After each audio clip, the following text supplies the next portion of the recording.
My fiancé told me his parents were reclusive, deeply traditional, and adamantly refused to attend our upcoming wedding. As a military officer preparing to head out for a long deployment, I initially accepted his explanation, until I caught him on a whispered midnight phone call that chilled me to the bone. He wasn't protecting me from them, he was hiding them from me. With only 48 hours left before reporting back to base, I made a choice that would completely shatter my future. I drove down to their secluded estate unannounced, bracing myself for a cold, awkward rejection. But nothing could have prepared me for the chilling reality waiting behind those heavy oak doors. The people inside weren't just avoiding me, they were trapped. And the man I loved was the one holding the keys. Follow my story until the end and comment the city you're watching from. My name is Rebecca Hayes, and at 46 years old, I've spent more than 2 decades serving as a logistics officer in the military. I am a woman who thrives on order, protocol, and absolute truth, which is probably why I never saw the cracks forming in my personal life. My fiancé, Bradley, was everything I thought I wanted. Charming, supportive, and seemingly independent. But as my brief period of leave began to wind down and the date for my next long deployment approached, a strange, suffocating tension crept into our household. We were planning a quiet wedding for right after my return, yet there was a glaring, unresolved shadow hanging over our upcoming nuptial plans. Every single time I brought up the idea of finally meeting his parents before I reported back to base, Bradley would completely shut down or instantly change the subject. He adamantly claimed they were reclusive, deeply traditional, and that they had stubbornly refused to attend the wedding because they didn't approve of his lifestyle choices. Whenever I pressed for details about his family's rural estate, his eyes would dart away, his posture stiffening into a defensive wall that felt entirely out of character for the man I loved. He kept insisting that he was simply protecting me from their harsh judgment, begging me to just let the matter drop. But my training had taught me to read body language, and Bradley's frantic deflections didn't look like protection at all. They looked like absolute panic, as if he were hiding a dark secret. The breaking point came at 2 o'clock in the morning, just one day before I was scheduled to report back to base. I woke up to an empty bed and the faint, low murmur of a voice drifting from the downstairs hallway. Walking quietly down the stairs, using the stealth that years of military field training had made second nature to me, I found Bradley standing near the dark kitchen window. He was hunched over his phone, his voice reduced to a harsh, panicked whisper that immediately set off alarm bells in my head.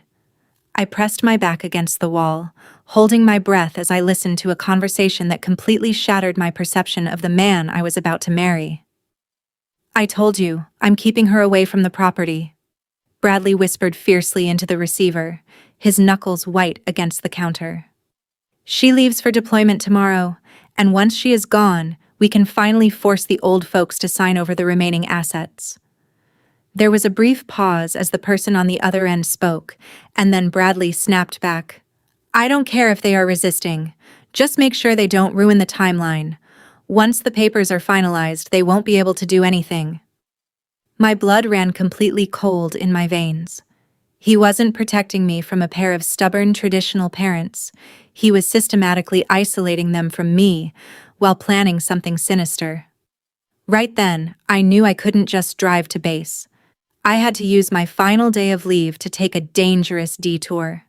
Instead of driving east toward the military base the next morning, I turned my SUV west, taking a sharp 3-hour detour into an isolated rural valley. Bradley believed I was already checking into headquarters, but my conscience refused to let me ignore the midnight conversation I had intercepted. Using the public property registry records I had pulled earlier, I navigated the winding, dusty back roads until a massive, iron-gated estate loomed out of the thick pine trees. The mailbox read, "The Reynolds Vance Estate," confirming I had found his family home, but the sheer lack of maintenance was deeply unsettling. The long gravel driveway was completely choked with overgrown weeds, and the grand brick mansion looked entirely deserted at first glance. As a logistics officer, I immediately began performing a tactical observation of the perimeter, looking for signs of life or unusual security measures. That is when I noticed the high-definition security cameras mounted along the roofline, but strangely, every single lens was pointed inward toward the windows, rather than outward toward the road. It looked far less like a security system designed to keep intruders out, and far more like a surveillance dragnet designed to keep someone trapped inside. Trusting my instincts, I parked my vehicle out of sight down the road, walked back quietly through the tree line, and located a rusted, unlatched side gate. I slipped onto the property, stepping carefully over dead leaves, and approached the imposing rear patio doors without making a single sound. I rapped my knuckles firmly against the heavy wood, the sound echoing sharply across the silent patio. A long, agonizing minute passed before the deadbolt clicked, and the door swung open to reveal a sight that made my chest tighten. Standing before me was an elderly couple, both visibly frail, their shoulders hunched as if constantly bracing for a blow. The woman's hands shook violently as she clutched a faded shawl around her thin frame, and the man's eyes darted frantically past me toward the driveway, filled with an absolute paralyzing anxiety. I took a step back, raising my hand slightly to show I wasn't a threat, and offered a warm, reassuring smile. "Hello, I'm Rebecca Hayes," I said softly, introducing myself. "I am Bradley's fiancé." The elderly woman let out a sharp, ragged gasp, her hand flying to her mouth as she stared at me in complete disbelief. They had absolutely no idea that their son was engaged, let alone planning a wedding in the coming months. In fact, as they hurriedly pulled me inside and locked the door behind us, the horrifying truth began to pour out. They explained, their voices trembling with fear, that they hadn't been allowed to leave the heavy gates of the property or access a working telephone in nearly 6 months. As I looked around the dim living room, the grim reality became undeniable. Heavy, industrial-grade slide locks had been installed on the inside frames of every single window, transforming the grand estate into a literal prison. As we sat in the dimmed light of the heavily locked living room, the full backstory began to unravel, and it was far worse than I could have ever imagined.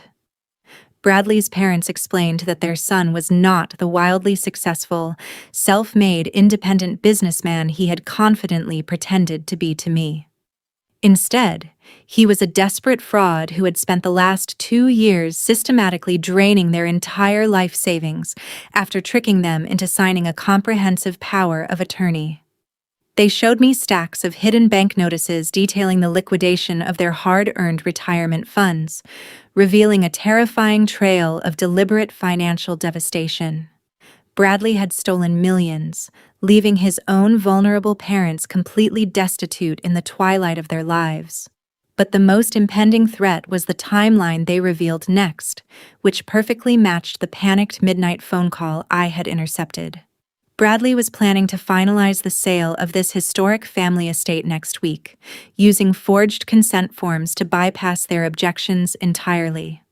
Once the deed was transferred, his plan was to forcibly move them into a low-grade, unverified care facility in a remote town out of state, ensuring they remained isolated and hidden forever. I suddenly realized the exact reason Bradley had blocked me from ever meeting them or discovering this house. He knew that my extensive military background check, combined with my natural analytical instincts, would immediately unravel his complex web of lies and expose his criminal exploitation before the wedding could take place. Suddenly, the heavy front door swung open with a loud bang, echoing violently through the tense silence of the house. Bradley walked straight into the entryway, his eyes scanning the room until they locked onto me standing right there next to his terrified parents. The confident, charming expression he usually wore instantly vanished, replaced by a mask of pure fury as the blood rushed to his face. He caught me red-handed, holding the stack of incriminating financial documents in my hands, and he knew his elaborate charade was falling apart. He immediately marched toward me, aggressively attempting to lie, gaslight, and then outright threaten me in a desperate bid to protect his illegal operation. "What the hell are you doing here, Rebecca?" he shouted, his voice shaking with volatile anger as he tried to intimidate me into backing down. "You don't understand anything about my family, and you need to get in your car and report to your base right now." But I refused to let his desperate outbursts rattle me.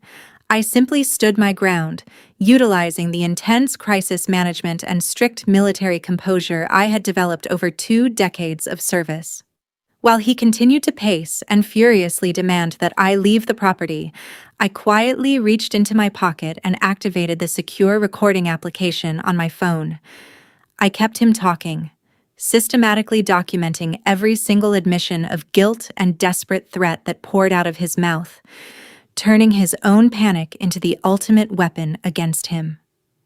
I looked Bradley dead in the eye, completely unfazed by his threats, and calmly pulled out my military radio interface. What he didn't realize was that before entering the house, I had already patched the local sheriff's department directly into my secure tactical line, broadcasting his entire confession in real time. Within minutes, the distant wail of sirens cut through the rural valley, and 2 police cruisers tore down the overgrown driveway.